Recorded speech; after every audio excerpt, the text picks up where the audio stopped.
Kim gün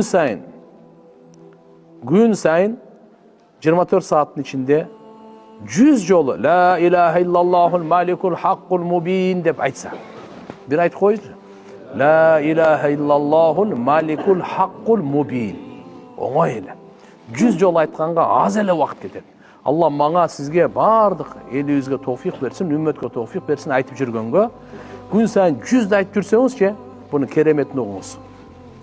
Kana lahu amana minal faqr, жакырчылыктан ага амандык берилет дейт болду. Бул жакыр болбойт деген сөз.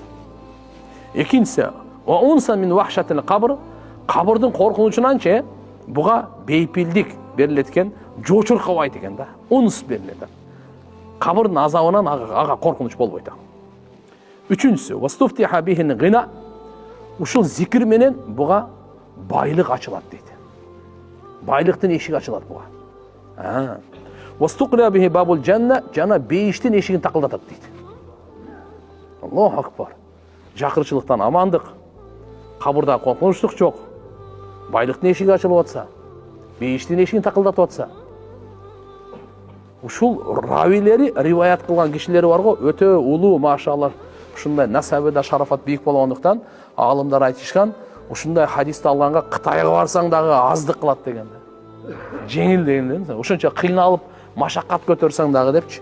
ولو وقال بعض رواته لو رحلتم في تحصيل هذا الحديث إلى الصين ما كان كثير. Көпкө болбойт эле эгерде Кытайга барганда да. Анда лифадли руатихи ва шарафи санати себептегенде бунун риваят кылгандарын өтө фазилеттүү адамдар да. Хазрет Али разияллаху анху ошонун урпагы да. Ким десеңиз Хусейн разияллаху анху баласы, анын баласы Зейнул Абидин, анын баласы Мухаммад ал-Бакир, анын баласы Джафар ас-Садик. Мына ушулардын бардыгы чекеден риваят кылып атат да. Ошон үчүн 100 жолу айтып жүрөйлү. Кандай деп? La ilaha illallahul malikul haqqul mubin.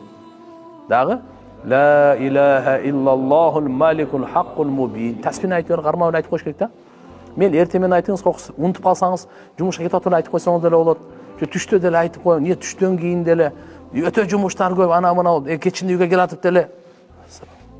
Эч кандай эмес. Айтабызбы иншалла. Башкаларга да жеткирели.